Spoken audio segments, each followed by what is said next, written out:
Okay. Good afternoon. This is Mayor Tony Young and Christine Kelly-Begazo, correct? Correct. Okay.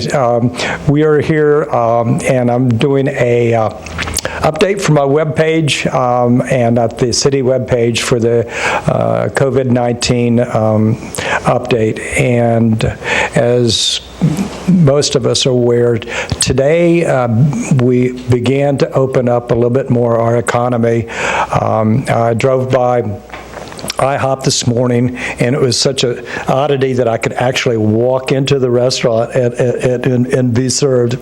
And then on this weekend, we had our beaches to begin opening. And as you recall, we've been engaged with the management of the COVID crisis or COVID pandemic on a daily basis, and all of us realize that this is a game changer in our lives.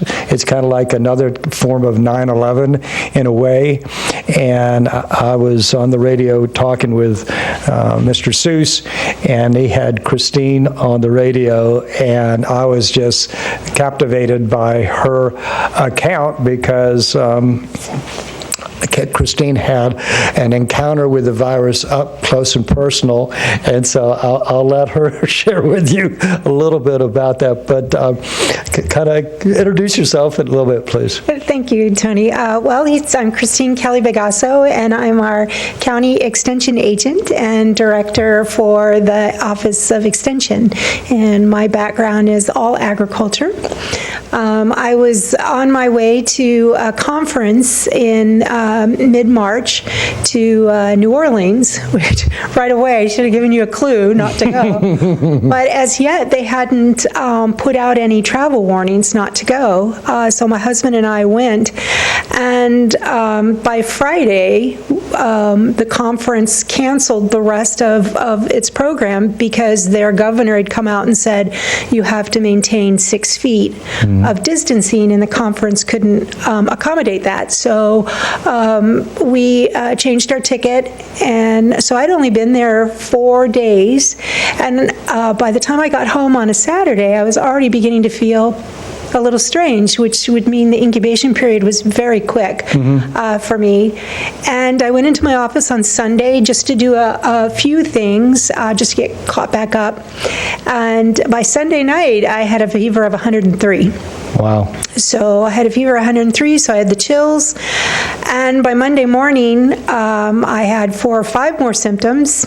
And I just knew this was different. I had a flu shot, and I don't get sick very often, and seldom get the flu or a cold, but I just knew this was totally different. The chills, the high fever that wouldn't go away, I was starting to, I wouldn't say hallucinate, but have problems speaking to my husband at times. And I got a rash, which is not a common symptom, but it still is a symptom. And I lost my taste, my sense of taste. Oh, wow, okay, so all the markings, yeah. Yeah, except for the blood clot, I had every single symptom that they list now on CDC. About 2 weeks later, things still weren't getting any better, and I was beginning to have problems breathing. So I had called my daughter, who is a nursing student, and she was like, oh, well, it sounds like you need to go to emergency. And I kept thinking to myself, oh, she's just she's graduating, but she's just a student. So I called my sister, who's a nurse, and I couldn't even get out one word before I had to take a deep breath. And she told me to call emergency right away, which of course I didn't. Of course not. My husband drove me to emergency, and luckily enough, I had a friend who works for my doctor, so I texted her, and she called the doctor, and the doctor called Cleveland Clinic at Indian River, and they were waiting for me there. Okay. It was So did you go through the drive-through, or did you do the other entrance by the ER? The ER entrance, Okay, yeah. In yeah. fact, that was a little bit of a surreal experience, and I don't think they're doing it anymore, but there was an entrance next to the ER. Correct. Oh, right. Where I was completely hosed down and disinfected. I felt I felt like I was being deparasitized. I don't think they're doing that anymore, but... Well, see, for me, that's very normal because I'm a soldier, okay? And so when we would ever do our field hospitals in the field, anticipating, this was chemical warfare at the time, we did all of that, so okay, I understand when they said disinfecting in another exactly location. And I'm sure it's a little intimidating for the patient, but the last thing you want to do is compromise the emergency room. Right, and I don't think, some people would probably find it, like you said, maybe even a little humiliating. I'm not that type of person. Yeah. Obviously, I'm pretty open, and I just felt diminutive. I felt very small and elderly, which normally I don't feel that way at all. Right. So, and was your husband with you? I mean, they wouldn't know. There was no way they were going to let him in because he also got COVID. Okay. He started showing symptoms about 2 days after I did. Not as bad as I did, but still quite a few. He had high fever, the shakes, chills, headache, also lost his sense of smell and taste. He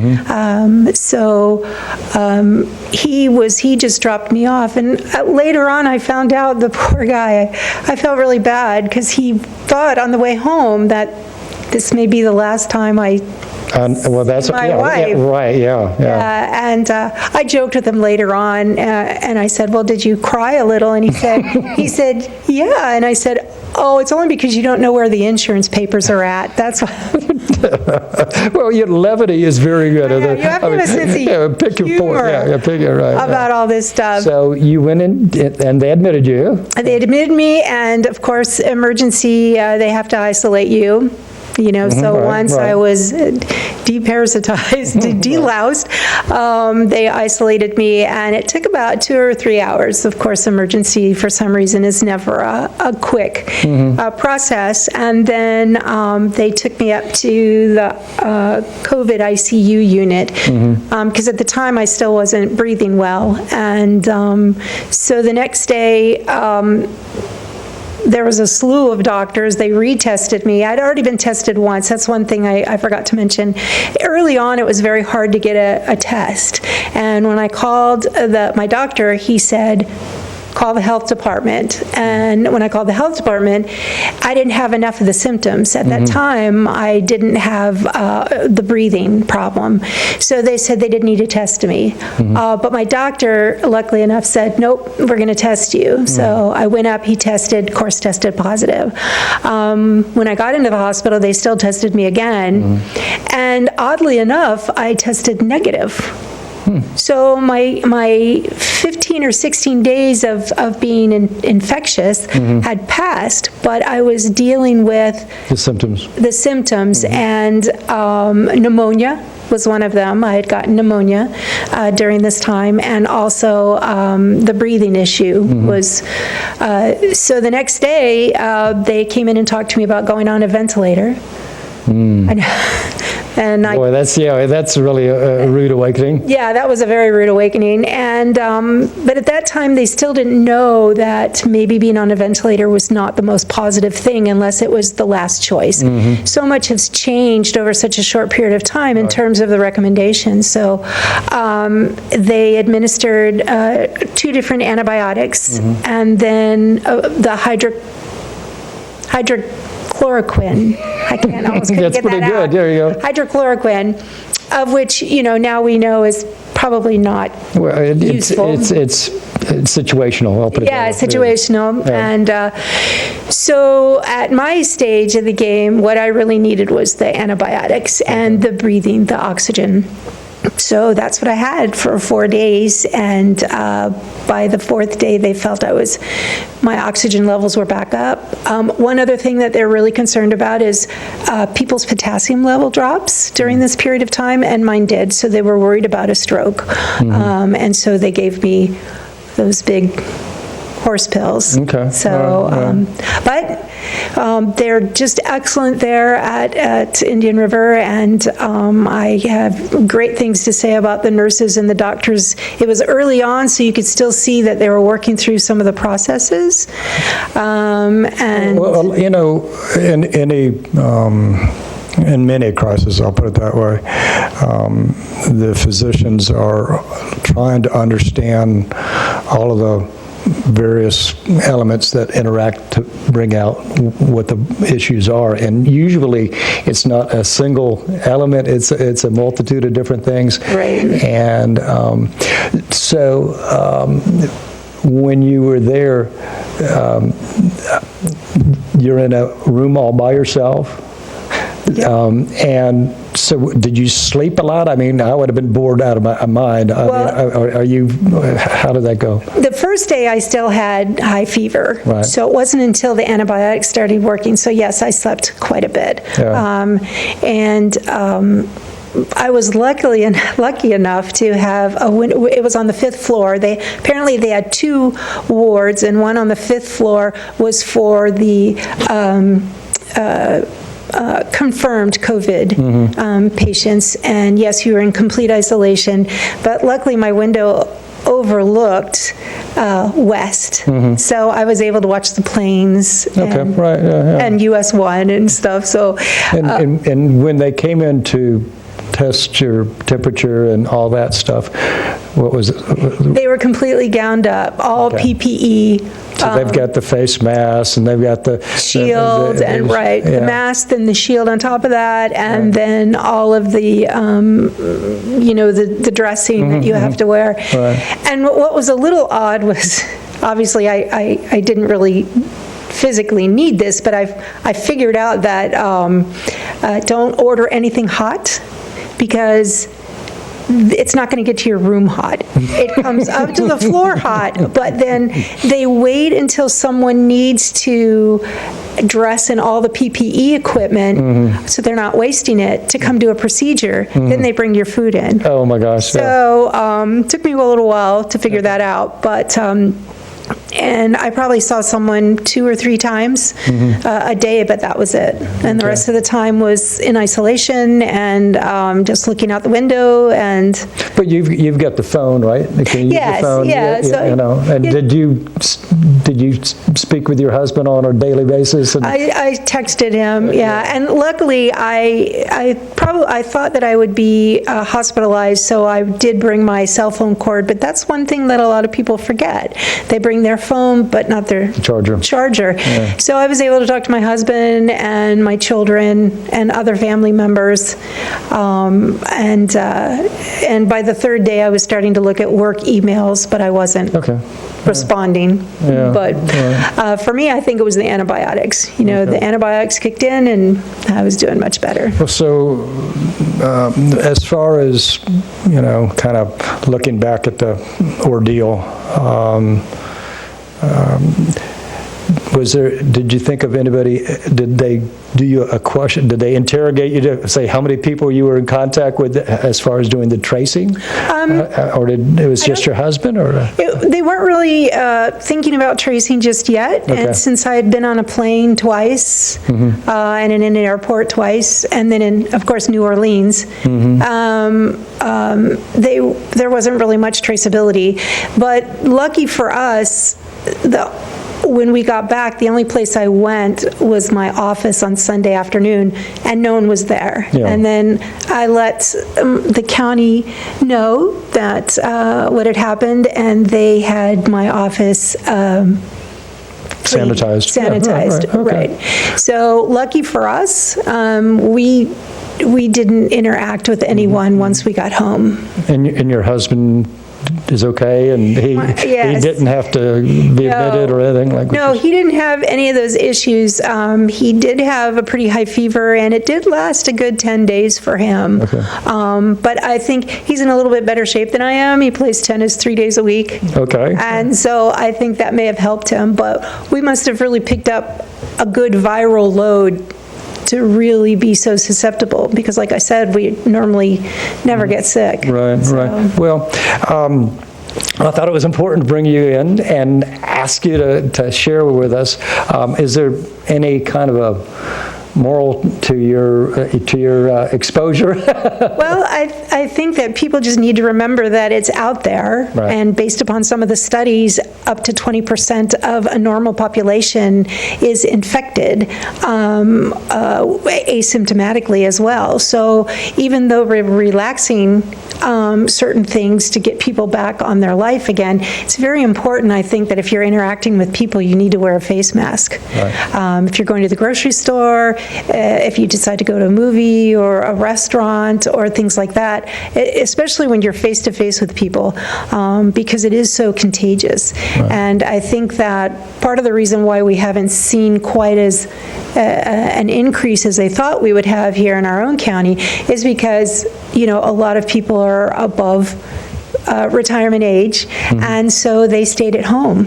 And so now that we're relaxing that a little bit, having that mask, I think, can save many lives. Well, what we've been able to do with the city is we've brought in folks that help in regards to managing with the crisis. We had Dr. Coppola come in from the Mental Health Association, because it's not just the virus, it's the economic problems that are related to the shutdown as well.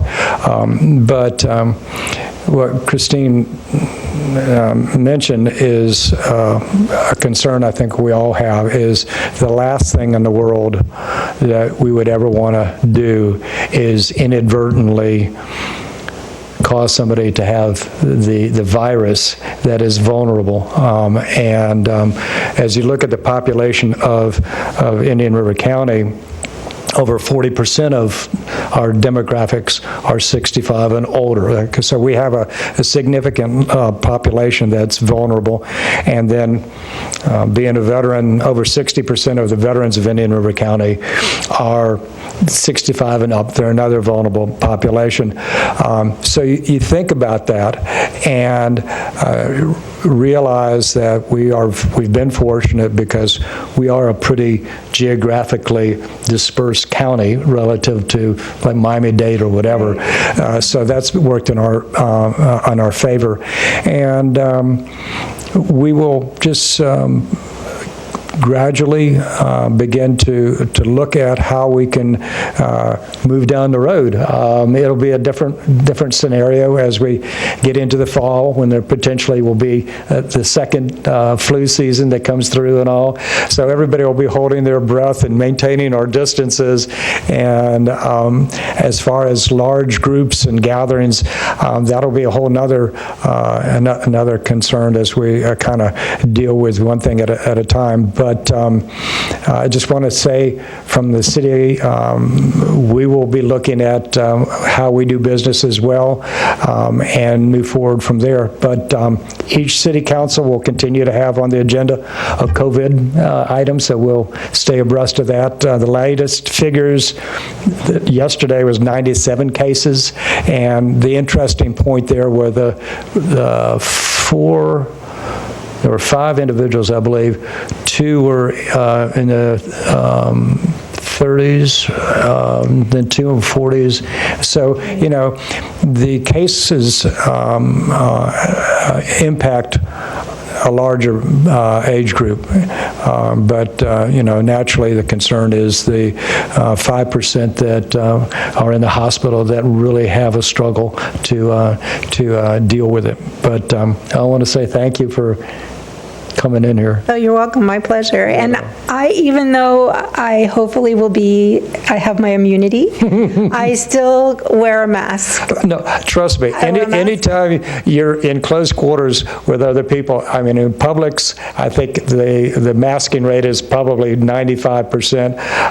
The grocery store across the street, the one on Miracle Mile, is mandatory. Okay, and I know we're considering, how to do that here within the City Hall, but other locations, you have to be mindful, because it's not so much you getting it.